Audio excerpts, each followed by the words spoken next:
Varanasi. First of all ಈ ಸಿನಿಮಾದಿಂದ ಬಂದಂತ ಮೊದಲ ಅಪ್ಡೇಟ್, ಸಿನಿಮಾದ ಪೋಸ್ಟರ್ ಸ್ವಲ್ಪ ಡಿಸಪಾಯಿಂಟಿಂಗ್ ಆಗಿ ಕಾಣ್ತಾ ಇತ್ತು. ನಂತರ ಪ್ರಿಯಾಂಕಾ ಚೋಪ್ರಾ ಅವರ ಲುಕ್ ಬಂತು, ಸ್ವಲ್ಪ ಬೆಟರ್ ಆಗಿ ಕಾಣ್ತಿತ್ತು, ಸ್ವಲ್ಪ ಸರ್ಪ್ರೈಸಿಂಗ್ ಆಗಿತ್ತು. ಯಾಕಂದ್ರೆ ಮೊದ್ಲಿಂದ ಅವರು ಹೇಳ್ತಾ ಬರ್ತಾ ಇರೋದು ಇದೊಂದು ಬಿಲೋ ರೋಟೀನ್ ಆಕ್ಷನ್ ಫಿಲಂ ಅಂತ. ಅಫ್ಕೋರ್ಸ್ ಆಕ್ಷನ್ ಅಡ್ವೆಂಚರ್ ಅಂದ್ರೆ ಬೇರೆ ತರ ಲುಕ್ ಇರುತ್ತೆ ಅಲ್ವಾ. ಅಫ್ಕೋರ್ಸ್ ಪ್ರಿಯಾಂಕಾ ಅವರು ಸ್ವಲ್ಪ ಮಾಡರ್ನ್ ಲುಕ್ ಅಲ್ಲಿ ಪೋಸ್ಟರ್ ನಲ್ಲಿ ಕಾಣಿಸ್ಬೇಕಿತ್ತು, ಆದ್ರೆ ಇಲ್ಲಿ ಸ್ಯಾರಿಯಲ್ಲಿ ಕಾಣಿಸಿರೋದ್ರಿಂದ ಸ್ವಲ್ಪ ಕನ್ಫ್ಯೂಸಿಂಗ್ ಅನಿಸ್ತು. ಆದ್ರೆ ಅವರು ಈವೆಂಟ್ ಅಲ್ಲಿ ರಿಲೀಸ್ ಮಾಡಿದಂತ ಸಿನಿಮಾದ ಟ್ರೇಲರ್ ನೋಡಿದ್ರೆ ರಾಜಮೌಳಿ ಅವರು ಇವೆಲ್ಲ ಒಂದು ಸಿನಿಮಾನ ಕ್ರಿಯೇಟ್ ಮಾಡಿಲ್ಲ, ಒಂದು ಯೂನಿವರ್ಸ್ ನ ಕ್ರಿಯೇಟ್ ಮಾಡಕ್ಕೆ ಹೊರಟಿದ್ದಾರೆ ಅಂತ ಹೇಳ್ಬೋದು. ಅವರ ವಿಷನ್ ಆಗಿರ್ಲಿ, ಅವರ ಸಿನಿಮಾದ ಸ್ಕೇಲ್ ಆಗಿರ್ಲಿ ಯಾವಾಗ್ಲೂ ಬೇರೆ ಲೆವೆಲ್ ಆಗೇ ಇರುತ್ತೆ. ಅಂಡ್ ಅಫ್ಕೋರ್ಸ್ ಈ ಸತಿನೂ ಸ್ವಲ್ಪ ದೊಡ್ಡ ಸ್ಕೇಲ್ ನಲ್ಲಿ ಅವರು ವಾಪಸ್ ಬಂದಿದ್ದಾರೆ, ಅದು ಅವರ ಅನೌನ್ಸ್ಮೆಂಟ್ ವಿಡಿಯೋದಲ್ಲೇ ಕಾಣಿಸ್ತಿದೆ. ರಾಜಮೌಳಿ ಅವರ ಮುಂದಿನ ಸಿನಿಮಾ ವಾರಾಣಸಿಯಲ್ಲಿ ಮಹೇಶ್ ಬಾಬು ಅವರು, ಪ್ರಿಯಾಂಕಾ ಚೋಪ್ರಾ ಅವರಿಗೆ ಪೃಥ್ವಿರಾಜ್ ಅವರು ನಡೆಸ್ತಿದ್ದಾರೆ. ಎಸ್ಪೆಷಲಿ ಕೇವಲ ಟೈಟಲ್ ಗೆನೆ ಅಥವಾ ಗ್ಲಿಮ್ಸ್ ಗೆನೆ ಇಷ್ಟು ದೊಡ್ಡ ಇವೆಂಟ್ ಅನ್ನ ನಡೆಸಿದ್ರು. ಆಲ್ರೆಡಿನೇ ಅವರು ಸುಮಾರು ಜನಕ್ಕೆ ಇಂಟರ್ವ್ಯೂಗಳನ್ನ ಕೊಟ್ಟಿದ್ದಾರೆ. ಮತ್ತೆ ಸಿನಿಮಾ ಬರೋಕೆ ಇನ್ನೂ 1.5 ವರ್ಷ ಬಾಕಿ ಇದೆ, ಬಟ್ ಆಗ್ಲೇನೆ ಪ್ರಮೋಷನ್ ಗಳನ್ನ ಈಗಲೇ ಶುರು ಮಾಡ್ಕೊಂಡಿದ್ದಾರೆ. Basically Rajamouli is a proper visionary man. RRR ಇಂದ ಸಿಕ್ಕಿರೋ ಅಟೆನ್ಷನ್ ಅನ್ನ, ರೆಸ್ಪೆಕ್ಟ್ ಅನ್ನ ಅವ್ರು ಬಳಸ್ಕೊಂತಿರೋ ರೀತಿ ಮೇಲೆ ಕನ್ಸ್ ಕಾಣೋದಷ್ಟೇ ಅಲ್ಲ, ಅದಕ್ಕೆ ಪರ್ಫೆಕ್ಟ್ ಪ್ಲಾನ್ ಹಾಕಿ ವರ್ಕ್ ಮಾಡ್ತಾರೆ, ಇದು ಅವರ ಸಿನಿಮಾದಲ್ಲಿ ಕಾಣುತ್ತೆ. ಇನ್ನು ಅನೌನ್ಸ್ಮೆಂಟ್ ವಿಡಿಯೋ ಕಡೆ ಬರೋದಾದ್ರೆ ಆ ಕಾನ್ಸೆಪ್ಟೇ ಸಖತ್ತಾಗಿದೆ, ಅದರಿಂದಾನೇ ಇಂಪ್ರೆಸ್ ಮಾಡ್ಬಿಟ್ರು ಎಲ್ಲರನ್ನ. ರಾಜಮೌಳಿ ಅವರ ಹಿಂದಿನ ಸಿನಿಮಾ ನೋಡೋದಾದ್ರೆ ಕಾಂಪ್ಲೆಕ್ಸ್ ವಿಷಯಗಳನ್ನ ಅಥವಾ ಮಲ್ಟಿ ಯೂನಿವರ್ಸ್ ಅನ್ನೋ ಕಥೆಗಳನ್ನ ಇವರು ಮುಟ್ಟೋದೇ ಇಲ್ಲ. ಅವರೇ ಹೇಳಿದ್ದಾರೆ ಇಂಥ ವಿಷಯಗಳು ನನಗೆ ಅರ್ಥ ಆಗಲ್ಲ, ಇಷ್ಟ ಕೂಡ ಇಲ್ಲ ಅಂತ. ಆದ್ರೆ ಈ ಸಿನಿಮಾ ಬೇರೆ ಜಾನರ್ಗೆ ಹೋಗುತ್ತೆ ಅಂತ ಹೇಳ್ಬೋದು. ಈ ಸಿನಿಮಾದಲ್ಲಿ ತುಂಬಾನೇ ಕಾಂಪ್ಲೆಕ್ಸ್ ವಿಷಯಗಳನ್ನು ಕೂಡ ಇಟ್ಟಿದ್ದಾರೆ, ಇದನ್ನ ಹೇಳ್ತಾ ಹೋಗ್ತೀನಿ ಬನ್ನಿ. Number 1, time travel. Star director ಸಿನಿಮಾದಲ್ಲಿ, ಎಸ್ಪೆಷಲಿ ರಾಜಮೌಳಿ ಅವರ ಸಿನಿಮಾದಲ್ಲಿ ಟೈಮ್ ಟ್ರಾವೆಲ್ ಅಂತ ಕಾನ್ಸೆಪ್ಟ್ ಇಟ್ಟಿರೋಕೆ ಚಾನ್ಸೇ ಇರೋದಿಲ್ಲ. ಅದರಲ್ಲೂ ಕೂಡ ಅವ್ರ ಸಿನಿಮಾದಲ್ಲಿ ಚಾನ್ಸೇ ಇಲ್ಲ, ಯಾಕಂದ್ರೆ ತುಂಬಾ ಕಾಂಪ್ಲೆಕ್ಸ್ ಆಗಿರಬಾರ್ದು ಸಿನಿಮಾ ಅಂತ, ಮತ್ತೆ ಎಲ್ಲರಿಗೂ ಸಿಂಪಲ್ ಆಗಿ ಅರ್ಥ ಆಗೋ ರೀತಿ ಇರಬೇಕು ಸಿನಿಮಾ ಅಂತ ಅವರ ವಿಷನರಿ ಥಾಟ್ ಆಗಿದೆ. ಬಟ್ ಇಲ್ಲಿ ಅದು ಅವರ ವಿಷನ್ ಬೇರೆ ಲೆವೆಲ್ ಎಲ್ಲ ಕಾಣಿಸ್ತಿದೆ. ಈ ಟೈಮ್ ಟ್ರಾವೆಲ್, ಸೈನ್ಸ್ ಫಿಕ್ಷನ್, ಹಲವಾರು ವಿಷಯಗಳನ್ನ ಅಚ್ಚುಕಟ್ಟಾಗಿ ಎಕ್ಸ್ಪ್ಲೋರ್ ಮಾಡಿದ್ದಾರೆ. ಈ ಟೈಮ್ ಟ್ರಾವೆಲ್ ಅಲ್ಲಿ ಹೀರೋ ಎಲ್ಲಿಗೆ ಟ್ರಾವೆಲ್ ಮಾಡ್ತಾನೆ ಅನ್ನೋದೇ ಒಂದು ಇಂಟ್ರೆಸ್ಟಿಂಗ್ ಆಗಿರೋ ವಿಷಯ. Number 2, the Ramayana. ಈ ಕತೆ ಈಗಿನ ಕಾಲಘಟ್ಟದಲ್ಲಿ ನಡೀತದೆ, ಅಂದ್ರೆ 2025ರಲ್ಲಿ. ಬಟ್ ನಮಗೆಲ್ಲ ಅರ್ಥ ಆಗ್ಲಿ ಅಂತ ಅಂತ ಹಾಕಿದ್ದಾರೆ, ಅಂದ್ರೆ ಕಾಮನ್ ಎರಾ. ಇಲ್ಲಿಂದ ಅವನು ರಾಮಾಯಣ ನಡೆದಂತ ಕಾಲಘಟ್ಟಕ್ಕೆ ಹೋಗ್ತಿದ್ದಾನೆ. ಅದು ನಡೆದಂತ 7200 BCE ಅಲ್ಲಿ, ಬಿಫೋರ್ ಕಾಮನ್ ಎರಾ. ಅವನು ಯಾವ ಕಾಲಘಟ್ಟದಲ್ಲಿ ಹೋಗ್ತಾನೆ, ಯಾವ ಟೈಮಲ್ಲಿ ಹೋಗ್ತಾನೆ, ಬೇಸಿಕಲಿ ಅವನು ರಾಮ ಮತ್ತೆ ಕುಂಭಕರ್ಣ ನಡುವೆ ನಡೆಯುವಂತ ಯುದ್ಧದ ಟೈಮಿಗೆ ಹೋಗ್ತಾನೆ. ಅದನ್ನ ಇಲ್ಲಿ ಪ್ರೆಸೆಂಟ್ ಕೂಡ ಮಾಡಿದ್ದಾರೆ. ಟೈಮ್ ಟ್ರಾವೆಲ್ ಮಾಡ್ಕೊಂಡು ಎಲ್ಲೆಲ್ಲೋ ಹೋಗೋದನ್ನ ನೋಡಿದೀವಿ, ಆದ್ರೆ ಈಗ ನಾವು ನಂಬಿರೋ ಕಾಲಘಟ್ಟಕ್ಕೆ, ನಂಬಿರೋ ಕಥೆಗಳಿಗೆ ನಮ್ಮ ಕ್ಯಾರೆಕ್ಟರ್ ನ ತಗೊಂಡು ಹೋಗಿದ್ರೆ ಅನ್ನೋ ಥಾಟ್ ತುಂಬಾ ಡಿಫ್ರೆಂಟ್ ಆಗಿದೆ. ಅಂಡ್ ಅದನ್ನ ಇಲ್ಲಿ ತಗೊಂಡ್ ಬಂದಿರೋದು ಆಲ್ರೆಡಿ ಅವರು ಅನೌನ್ಸ್ ಮಾಡಿದ್ದಾರೆ. ರಾಮಾಯಣದಲ್ಲಿ ಕಾಲಘಟ್ಟದಲ್ಲಿ ನಡೆಯುವಂತ ಶೂಟಿಂಗ್ ಏನಿದೆ ಅದು ಆಲ್ರೆಡಿ ಕಂಪ್ಲೀಟ್ ಆಗಿದೆ. ಮಹೇಶ್ ಬಾಬು ಅವರೇ ಇಲ್ಲಿ ರಾಮ ಆಗಿ ಕಾಣಿಸ್ಕೊಂತಿದಾರಂತೆ. ಅಂಡ್ ಆಲ್ಮೋಸ್ಟ್ ಒಂದೇ ಸಾಲಿಗೆ, ಅಂದ್ರೆ ಒಂದೇ ಟೈಮಿಗೆ ಇಬ್ರು ಮಹೇಶ್ ಬಾಬು ಅವ್ರನ್ನ ನೋಡ್ಬೋದು, ಅಂದ್ರೆ 2 ಕ್ಯಾರೆಕ್ಟರ್ ಅಲ್ಲಿ ಮಹೇಶ್ ಬಾಬು ಅವ್ರನ್ನ ನೋಡ್ಬೋದು ಅಂತ ಹೇಳಿದ್ದಾರೆ.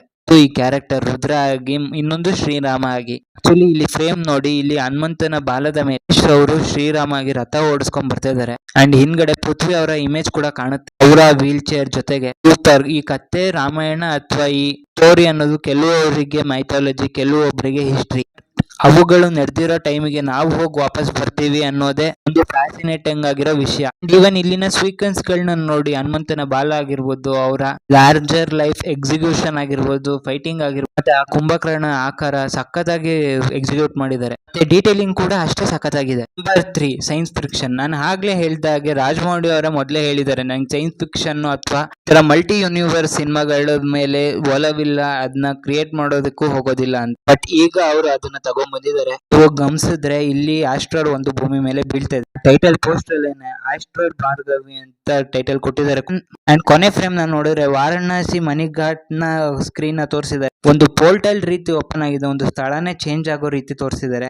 ಏನಕ್ಕೆ ಅವರು ಆ ಟೈಮ್ ಟ್ರಾವೆಲ್ ಮಾಡ್ತಾರೆ ಅನ್ನೋದಕ್ಕೆ ಒಂದು ರೀಸನ್ ಇಲ್ಲೇ ಇದೆ ನೋಡಿ. ಭೂಮಿಗೆ ಆಲ್ರೆಡಿ ಅಪಾಯ ಆಗಿದೆ, ಅದನ್ನ ತಪ್ಪಿಸೋದಕ್ಕೆ ಇವರು ಟೈಮ್ ಟ್ರಾವೆಲ್ ಮಾಡ್ತಿದ್ದಾರೆ ಅಂತ ಬಿಟ್ಕೊಟ್ಟಿದ್ದಾರೆ. ಅಂಡ್ ಆಲ್ಸೋ ಇಲ್ಲಿನ ವಿಲ್ಲನ್ ವೀಲ್ ಚೇರ್ ಅಲ್ಲಿ ಕೂತಿರ್ತಾರೆ, ಕೈ ಕಾಲಲ್ಲಿ ಶಕ್ತಿ ಇಲ್ಲ. ಇಲ್ಲಿನ ಸೈಂಟಿಸ್ಟ್ ಇವನೇ ಅನ್ಬೋದು.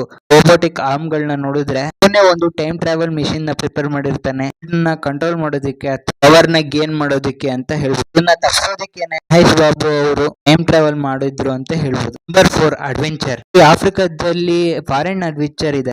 ಆಫ್ರಿಕನ್ ಹಸುಗಳು, ಎಮ್ಮೆಗಳು, ಅಲ್ಲಿನ ಕಾಡಿನ ಪ್ರಾಣಿಗಳು, ಒಂದು ಸೀನ್ ಕೂಡ ಬಂದಿದೆ ಯಾವ್ದೋ ಮಂಕಿಯನ್ನ ಕಾಪಾಡ್ತಿರೋ ಹಾಗೆ. ಇವನ್ ಇವರು ಅಂಟಾರ್ಟಿಕಾಗೆ ಹೋಗಿದ್ದಾರೆ, ಅಲ್ಲೇನೋ ಹುಡುಕ್ತಿದ್ದಾರೆ. ಈ ಕೆಳಗಡೆ ಫ್ರೀಸ್ ಆಗಿರುವಂತ ಹಳೆ ಶಿಪ್ ಇದೆ. ಲಾಟ್ಸ್ ಆಫ್ ಟ್ರಾವೆಲ್ ಇರುತ್ತೆ, ಅಂದ್ರೆ ಹೀರೋ ಒಂದ್ ಕಡೆ ನಿಲ್ಲೋದೇ ಅಂಡ್ ಆ ಟ್ರೇಲರ್ 2 ಫ್ರೇಮ್ ನಲ್ಲಿ ಪ್ರಿಯಾಂಕಾ ಅವರು ಕೂಡ ಕಾಣ್ತಾರೆ. Number 5 devotion. ರಾಜಮೌಳಿ ಅವರ ಸಿನಿಮಾದಲ್ಲಿ ದೇವರು, ಅವರ ಭಕ್ತಿ, ಡಿವೋಷನ್ ಎಲಿಮೆಂಟ್ ನ ಯೂಸ್ ಮಾಡ್ಕೊಂತಾನೆ ಇರ್ತಾರೆ.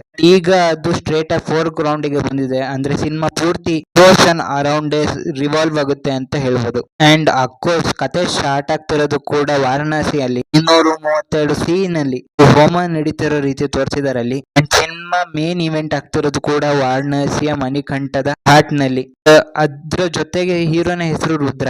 ಅವನ ತ್ರಿಶೂಲ, ನಂದಿ ಮತ್ತೆ ಅದ್ರ ಮೇಲೆ ಕುತ್ಕೊಂಡ್ ಬರ್ತಿರೋ ವೇನ ನೋಡಿದ್ರೆ ಮಹೇಶ್ ಬಾಬು ಅವ್ರನ್ನ ಶಿವನ ಹೋಲಿಕೆ ಮಾಡಿ ಕ್ಯಾರೆಕ್ಟರ್ ನ ಪ್ರಿಪೇರ್ ಮಾಡಿದ್ದಾರೆ ಅಂತ ಹೇಳ್ಬೋದು. ಅಫ್ಕೋರ್ಸ್ ವಾರಣಾಸಿ ಬೇರೆ ಹೆಸರೇ ಅದು.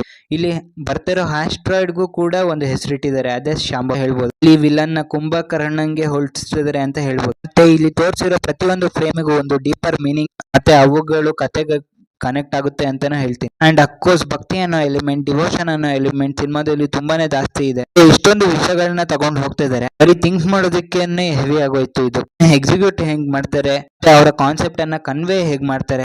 ಸೈನ್ಸ್ ಫಿಕ್ಷನ್ ಅಂದಿದ ತಕ್ಷಣನೇ ಪಾರ್ಶಾಲಿಟಿ ಮತ್ತೆ ಲಾಜಿಕ್ ಸ್ವಲ್ಪ ಹಿಂದೆ ಉಳಿಯುತ್ತೆ. ಅವನ್ನೆಲ್ಲ ತಲೆಯಲ್ಲಿ ಇಟ್ಕೊಂಡು ಮೇನ್ ಸ್ಟ್ರೀಮ್ ಆಡಿಯನ್ಸ್ ಗೆ ಸ್ಯಾಟಿಸ್ಫೈ ಮಾಡಿಸ್ಬೇಕು, ಮತ್ತೆ ಈ ಸಿನಿಮಾ ಅವರಿಗೆ ಅರ್ಥ ಕೂಡ ಆಗ್ಬೇಕು. ಆಲ್ಮೋಸ್ಟ್ ವಾರಣಾಸಿ ಟೈಟಲ್ ನೋಡಿದ್ರು ಕೂಡ ಪೋಸ್ಟರ್ ಅಲ್ಲೇನೆ ಸುಮಾರು ಡೀಟೇಲ್ ಗಳನ್ನ ಕೊಟ್ಟಿದ್ದಾರೆ. ಟೈಟಲ್ ಟ್ರ್ಯಾಕ್ ಭೂಮಿಯ ಮೇಲಿದೆ, ಭೂಮಿ ಮೇಲೆ ಆಸ್ಟ್ರಾಯ್ಡ್ ಬಂದು ಬೀಳ್ತಿದೆ. ಆ ಎಯ ಮೇಲೆ ಲೈನ್ ಇದೆಯಲ್ಲ, ಅದು ಬಿಳ್ಳು ಬಾಣ ರೀತಿಯೂ ಕಾಣಿಸುತ್ತೆ, ಗಡಿಯಾರ ಮುಳ್ಳಿನ ರೀತಿನೂ ಕಾಣಿಸುತ್ತೆ. ವೀನ ಪಕ್ಕ ಇದೆಯಲ್ಲ, ಅದ್ರ ಮೇಲೆ ಫ್ಲಾಗ್ ನ ತಂದಿದ್ದಾರೆ. ಇದನ್ನ ನೋಡಿದ್ರೆ ಶ್ರೀರಾಮ ಯೂಸ್ ಮಾಡ್ತಿರೋಂತ ಫ್ಲಾಗ್ ಅಂತ ಪ್ರೆಸೆಂಟ್ ಮಾಡಿದ್ದಾರೆ. ಇನ್ನಷ್ಟು ವಿಚಾರಗಳು ಗೊತ್ತಾಗ್ಬೇಕಂದ್ರೆ ಸಿನಿಮಾ ರಿಲೀಸ್ ಆಗ್ಬೇಕು. ರಿಲೀಸ್ ಆದ್ಮೇಲೆ ಈ ಬಗ್ಗೆ ಇನ್ನಷ್ಟು ಡೀಟೇಲ್ ಆಗಿ ಚರ್ಚೆ ಮಾಡೋಣ ಅಂತ ಹೇಳ್ತಾ ಈಗ ಇಲ್ಲಿ ನಾನ್ ಸಿಗ್ತೀನಿ ಮುಂದಿನ ವಿಡಿಯೋದಲ್ಲಿ. ಅಲ್ಲಿ ತನಕ keep watching and please subscribe to my channel.